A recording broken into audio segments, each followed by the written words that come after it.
DS received its fair share of Dragon Ball Z games, with most of them being developed for a worldwide release. Unfortunately, one that never made its way west though was Ultimate Butoden, and it's really puzzling as it's easily one of the best entries in the franchise when it comes to games. If you're at all familiar with the previous entries on the Super Nintendo and Mega Drive, you'll know exactly what to expect before jumping in. It's a fighting game that throws you straight off the deep end into some of the most intense hand-to-hand combat you'll find on the DS. The concept of energy is what lies at the center of the gameplay, with each character having 3 special moves which consume between 20 to 50% of the player's stock. By landing successful hits or blocking incoming attacks, your energy will slowly regenerate, but as you progress through your different power level states, it will start to deplete on its own, but at the same time lends a boost in damage to each and every move you carry out. It's a really engaging system that makes each fight a truly strategic affair, and not just about simply smashing as many buttons you can to win. In addition, some of the fighters' special moves will trigger a sort of minigame within each fight, with the defender having a chance of blocking or countering the attack depending on their success. These offer some really tense moments, and of course some rather cinematic gameplay that emulates the anime pretty well, even though the entire game is presented in Japanese. With it being a fighter, it's relatively easy to understand how to make your way around, making it quite simple for non-Japanese speakers to still enjoy the game. So if you're a fan of the source material and are looking for a new fighting game on the DS to try out, Ultimate Butoden is worth the pickup.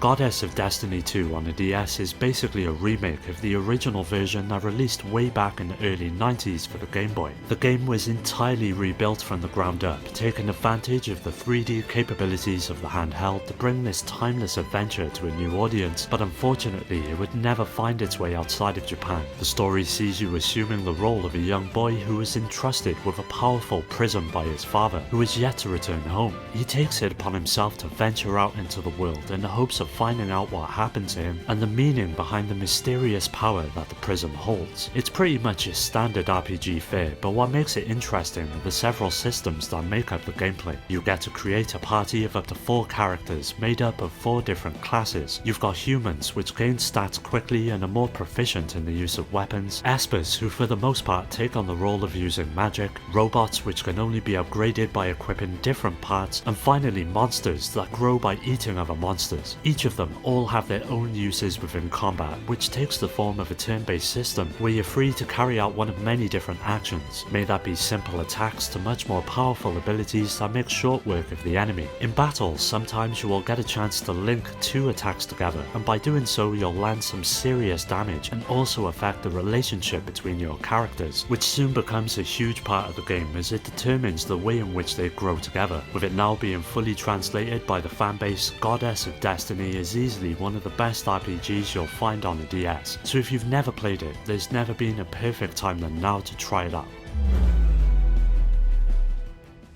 Uendan is about as Japanese as you can get and offers up one of the quirkiest rhythm games on the DS. The gameplay itself is quite simple and revolves around using the stylus to take part in one of several minigames, the most common of which is to tap on certain points of the screen that represents the music's beat. Depending on your timing, you'll receive a certain amount of points that contribute to your overall score, but to complicate matters, during play you have a life bar which will constantly, albeit slowly, go down. Do well within the level and you'll regain that lost health. Do poorly and you will lose chunks of your life with each miss, and you can easily lose it all in a matter of seconds. This is by far the most contentious aspect of the game, as the difficulty can be really unforgiving, and for players without a lot of patience, your DS will likely end up outside the nearest window. There's about 15 stages in total, each of them consisting of about 3 to 4 chapters that slowly pile on the challenge and soon become almost relentless in the amount of taps you have to perform to stay in the game. And the music itself is about as jolly and Japanese as you would expect, with plenty of J-pop and J-rock tracks that are bound to get your feet tapping along as well. Perhaps the biggest positive of the game, however, is the amount of replay value that's present. There's plenty of unlockables, as well as several difficulty settings that must be completed to earn all of them, and to top it off, the game is incredibly import friendly, with the scenes that are depicted throughout the game being easy to understand and digest. When it comes down to it, if you're a fan of the genre and have exhausted the many other offerings on the DS, then Uendan is well worth the price of admission.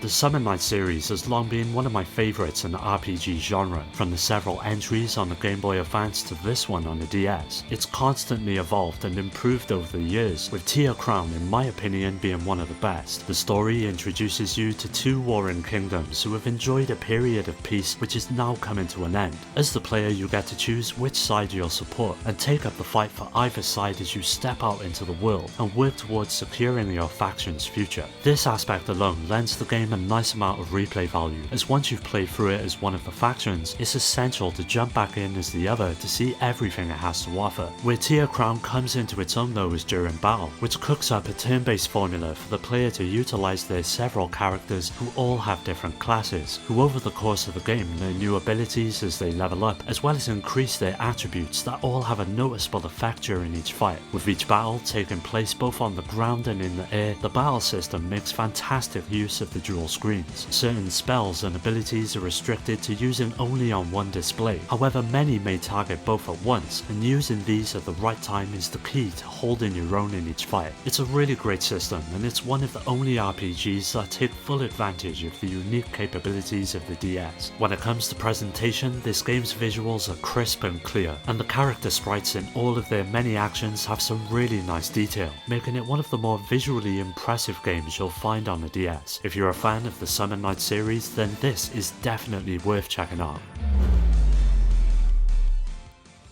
Super Robot Wars Endless Frontier Exceed is a sequel to the Endless Frontier sub-series that took the form of a tactical RPG. Instead, here the action is carried out through a turn-based system and easily offers a far more engaging experience when compared to the games that came before it. What helps mix it up is instead of simply giving your commands, the game also forces you to handle how the attacks should be carried out. You do this by pressing the attack button, which corresponds with a set of unique moves, with up to 5 of them being able to be carried out each turn. Of course, it's not that simple, with every action you take being beholden to a percentage bar, and as you carry out attacks it decreases, but upon receiving damage yourself it grows. The careful management of this gauge is at the centre of the action, and working out how to stay on top of it is what increases the amount of strategy involved in even the most trivial of encounters. What needs a special mention though are the visuals, as the game comes along with some of the most impressive sprite work you'll find on the DS. Each character is extremely detailed and animated, giving each of their attacks plenty of style and finesse as you pull them off. This is most apparent during their special attacks, with each character lighting up the screen with some impressive effects that accompany their actions. The presentation is without a doubt one of the best parts of the game, from the music to the visuals and voice acting, which is sadly all in Japanese, but it's clear a lot of attention to detail went into this aspect of the game. Now, much like many games on this list, there is thankfully a full English translation available if you fancy giving it a go, and with it exceeding nearly every game that came before it in the series, it will not disappoint.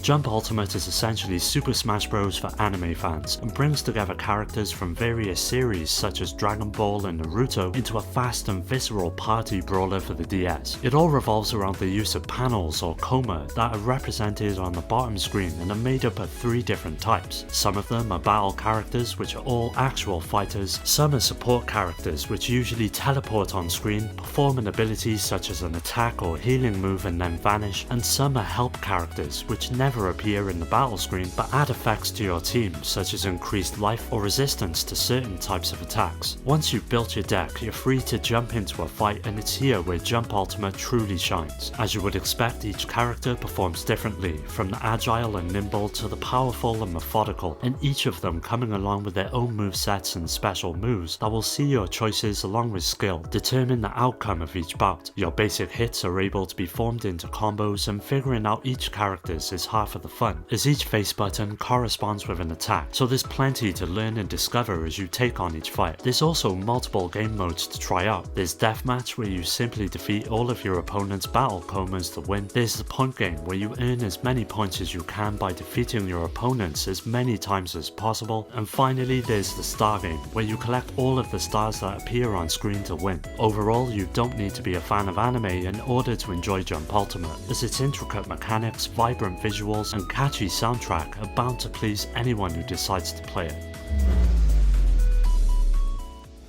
Cross Treasures is a dungeon crawler from Square Enix that never really got its chance in the spotlight due to it never heading west and also releasing towards the end of the DS's lifecycle. One thing that dungeon crawlers are not well known for are their story, and here with Cross Treasures that couldn't be further from the truth. The narrative is front and center and at first may seem like any other generic tale of good versus evil, but as it unfolds it becomes clear that a lot of thought and care went into it, and it soon becomes one of the more enjoyable aspects of the game. Of course, all of it would be for nothing if the gameplay didn't stack up as well, and thankfully this department doesn't disappoint either. It all takes place in a dungeon with up to 50 floors to hack and slash your way through, and you get to choose from one of 4 different classes. You've got the fighter, thief, mage and priest that all naturally have their own ways of clearing the field of enemies. Combat is fast and fluid, with each class having 2 main attacks assigned to the face buttons, while the other 2 cover magic and healing. By simply tapping the shoulder button you'll get access to even more abilities, and these ones consume MP, so saving them for the right time and staying on top of your magic points is essential to being able to effectively deal with the various enemies that come your way. And that's not even mentioning the bosses, which offer the most amount of challenge you'll find throughout each of the 50 levels. As you would expect, equipment is also a huge factor, and the careful selection of your weapons, armor and items also affects your capabilities out in the field. And like most in the genre, you'll be coming across a ton of new options, so getting creative and trying them all out is a really good idea. All in all, Cross Treasures is a great little dungeon crawler that is definitely worth checking out. Mistwalker are well known for their several contributions to the RPG genre, mainly Lost Odyssey on the 360, but one game that not many people know about is archaic sealed Heat on the DS. It's an SRPG that sees all of the action taking place on a grid, where you're free to move your various characters around the field and take advantage of their unique abilities. In terms of story, the game begins with the ascension of a princess known as Aisha to the status of a queen, which is interrupted by the sudden fiery explosion of her castle and the incineration of all of its inhabitants. Aisha seems to have the power to revive the dead, and the task of restoring balance to the world falls upon her and a group of allies as they try to get to the bottom of who was behind the attack. When it comes to gameplay, AP is at the center of everything you do, as all of the actions you carry out cost a certain amount, and managing this number in each fight is half of the battle. The careful movement and selection of abilities is the only way to come out on top, and with this huge amount that you learn as you progress and level each of your characters up, is really impressive. But I'm not gonna lie, it won't be for everyone, as each battle is really slow and each of them can take a while to beat, which may have the potential to turn some players away. But Ash's most notable aspect though has to be its visuals, and while during the grid phase everything is presented quite simply, once you perform an attack you're thrown into a close-up view that sees each character being represented by pre-rendered sprites that look absolutely incredible in motion. Each attack, special ability or magic is all accompanied by several animations that add a real weight to every move you make. If you fancy taking it for a spin yourself, there is a full English translation available, and as long as you go in expecting some rather long fights, I'm sure you'll enjoy it.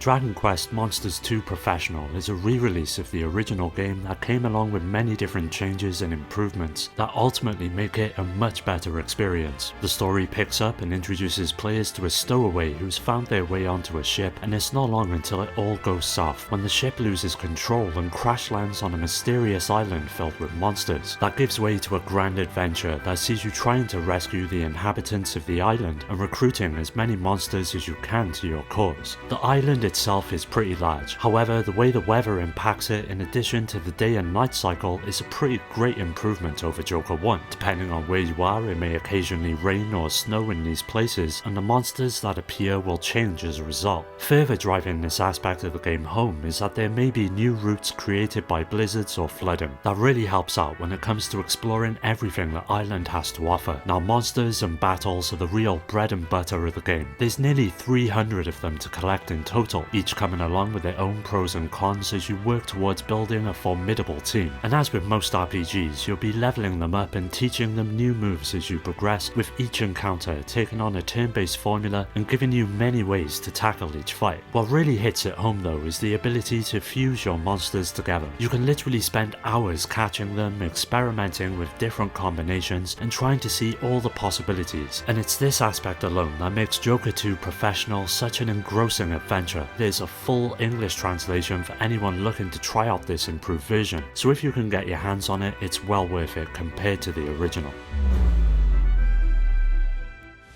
Shining Force Feather is a rather unconventional take on the tactical RPG genre that sees the combat system of the series past being brushed aside in favour of a unique system that the game can call its own. First off, each of the characters are not tied to a grid, and are instead free to roam the battlefield as you see fit. You get to control 9 different characters whose actions are dictated by a gauge, and once you start moving or attacking, things start to get really interesting. This gauge charges by 30% each round, or 40 if a character accomplishes nothing for the duration of that turn. By utilizing spells or fighting the opponent, you can deplete this gauge, which will only charge to 100%. Although the gauge refills on its own over time, the player may speed up the process by timing their physical assaults well. Each time an adversary hits, the player gains back 5% of the gauge, with a perfectly timed counter. In the same way, 10% of the hit points lost to an enemy attack may also be recovered, and both strategies are good reasons to be alert when on the defense. Some may be discouraged from trying because of the extremely exact timing required to take advantage of it, but the payoff is absolutely worthwhile. Timing also matters whilst going on the offensive as well, with each character having 4 distinct attacks, each of which is linked to a face button on the DS, and as you advance through the game and level them up, you'll be unlocking more potent abilities for them to take advantage of.